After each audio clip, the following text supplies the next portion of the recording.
Hey everyone, welcome back to the channel. Today, we're diving deep into one of the most distinctive and stylish American cars of the 1960s, the 1964 Ford Thunderbird. Whether you're a classic car enthusiast or just discovering vintage rides, this one is going to blow your mind. The 64 T-Bird marks the start of the fourth generation, and Ford really wanted to make a bold statement with this model, and trust me, they absolutely did. Now let's start with the big picture. This isn't just any coupe. The 1964 Thunderbird was Ford's answer to the evolving personal luxury market. It was classy but not too flashy, powerful yet refined. With a starting price of around $4,000 back then, this car was all about combining comfort, performance, and looks. Under the hood, you got a standard 390 cubic inch V8 engine pumping out 300 horsepower and paired with a smooth shifting 3-speed cruise-o-matic automatic transmission.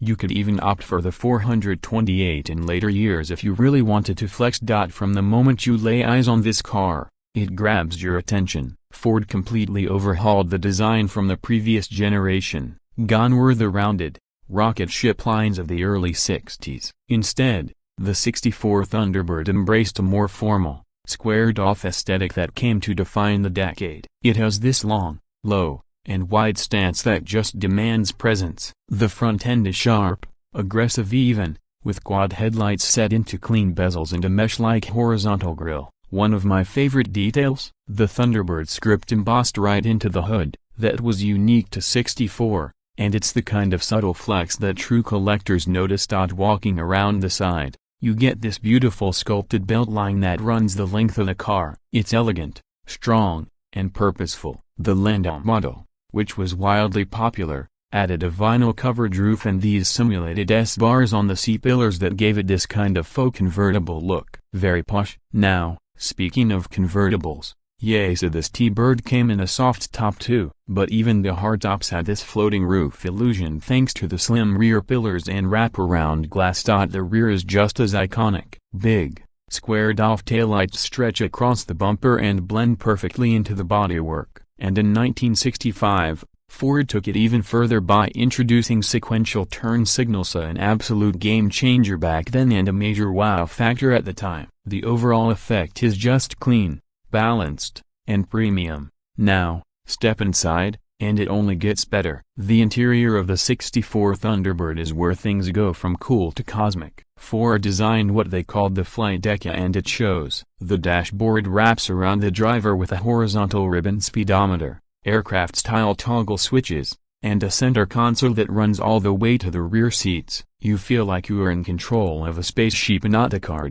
Every surface inside is tailored, with brushed aluminum trim, soft padded vinyl, and intricate stitching. The front bucket seats are low-slung and surprisingly supportive for their age, while the rear bench is roomy enough for adults barely, but they made it work with some clever seat sculpting. One of the coolest features? That swing-away steering wheel. Turn off the engine and it slants to the right, letting you exit like a boss. Pure theater. And let's talk features. This was a very well-equipped car for its time. Power windows, power locks, power steering, power brakes, all either standard or available. Air conditioning was optional but highly desirable. The hardtop models even came with Ford's silent flow ventilation system, which pulled in outside air through discrete cowl intakes and made the cabin quieter and fresher.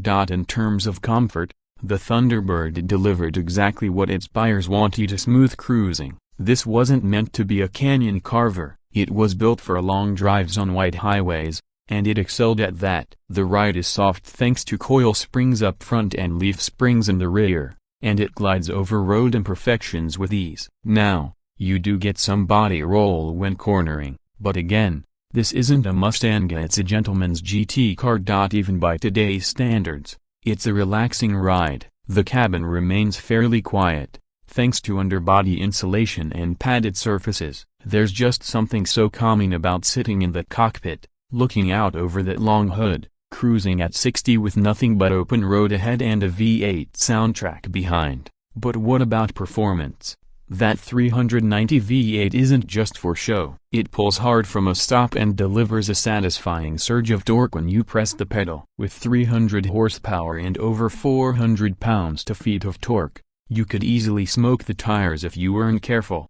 0-60 came in around 9 seconds and not fast by today's standards, but solid for a luxury coupe of its era. The steering is power assisted and surprisingly responsive. You do have to get used to some play in the wheel, typical of the era, but once you do, it feels second nature. Braking is handled by drum brakes all around, so don't expect modern performance there, but as long as you're respectful of its age, it performs admirably. And we can't forget fuel economy. Let's just say it's vintage. Expect around 10-12 mpg if you're lucky. But hey, nobody bought a Thunderbird to save gas, you bought it because it made a statement. In conclusion, the 1964 Ford Thunderbird is more than just a classic car. It's a statement piece, a symbol of American design and engineering during a time when automakers weren't afraid to push boundaries. It blends style, luxury, and performance in a way that few cars of the era managed to pull off. Whether you're looking at it from a collector's standpoint or just someone who appreciates good design,